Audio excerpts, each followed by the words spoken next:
நாளைய தமிழகமே எங்கள் தலைவரே, உங்கள் பிறந்த நாளில் வாழ்த்தி வணங்குகிறோம்.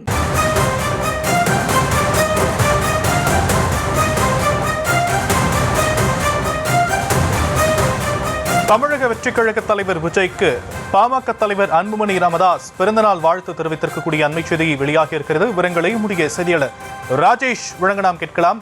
ராஜேஷ், விஜயுடைய பிறந்த நாளுக்கு அன்புமணி வாழ்த்து சொல்லியிருக்கிறாரு. இதில் இருக்கக்கூடிய வாழ்த்தையும் தாண்டி இருக்கக்கூடிய அரசியல் என்ன? ஷாம், வணக்கம். அரசியல் கணக்கோடு தான் விஜய்க்கு அன்புமணி வாழ்த்து சொல்லியிருக்கிறாரா என்ற ஒரு கேள்வி எழுந்திருக்கின்றது. வழக்கமாக நடிகர்கள் அரசியலுக்கு வந்தால் மிக கடுமையாக எதிர்க்கக்கூடிய கட்சிகளில் முக்கியமானதாக பாமக இருக்கும்.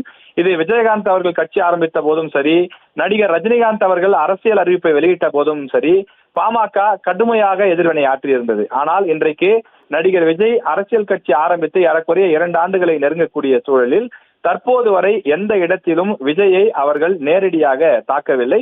இன்னும் சொல்ல போனால் இருவருமே கூட்டணி ஆட்சி பற்றி பேசி வருகிறார்கள். நடிகர் விஜய் எங்களோடு யார் வருகிறார்களோ அவர்களுக்கு ஆட்சியில் பங்கு, அதிகாரத்தில் பங்கு என்று அவர் குறிப்பிட்டிருந்தார்.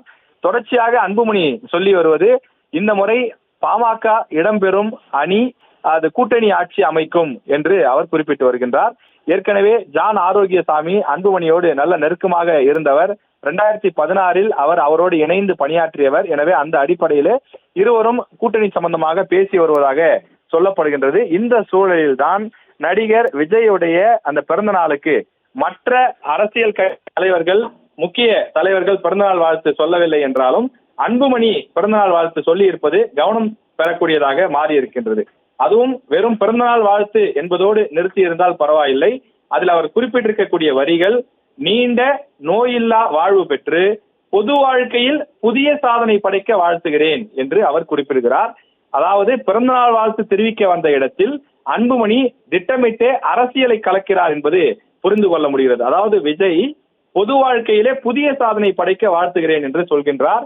அவர் ஏற்கனவே பாஜக அதிமுக கூட்டணிக்கு செல்வார் என எதிர்பார்க்கப்படும் நிலையில் விஜயுடனான அந்த கூட்டணி கதவை இன்னும் அடைக்கவில்லை என்பதை காட்டக்கூடிய வகையிலே தான் இது இருப்பதாக தெரிகின்றது. ஏற்கனவே இந்த ஆண்டு அன்புமணியினுடைய பிறந்த நாள் வந்த போதும் நடிகர் விஜய் தொலைபேசி வாயிலாக தொடர்பு கொண்டு வாழ்த்து தெரிவித்திருந்தார். மற்ற எந்த படங்களுக்கும் போஸ்டர் வெளியிடாத நடிகர் விஜய் அன்புமணி அவர்களுடைய மகள் தயாரித்து வெளியிட்டிருந்த அலங்கு என்ற திரைப்படத்தை போஸ்டரை வெளியிட்டு வாழ்த்து தெரிவித்திருந்தார். எனவே அன்புமணி மற்றும் விஜய் இடையே ஒரு நெருக்கம், அதே போல இந்த அரசியல் ரீதியான தொடர்பு இருந்து கொண்டேதான் இருக்கின்றது.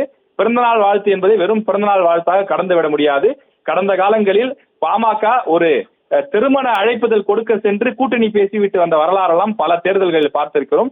எனவே அது போன்ற ஒரு அரசியல் தூது விடக்கூடிய நிகழ்வா இது, கூட்டணி பேசக்கூடிய ஒரு வாழ்த்தா இது என்பதையும் கணக்கிட்டு ஒப்பிட்டு பார்க்க வேண்டிய தேவை இருக்கின்றது.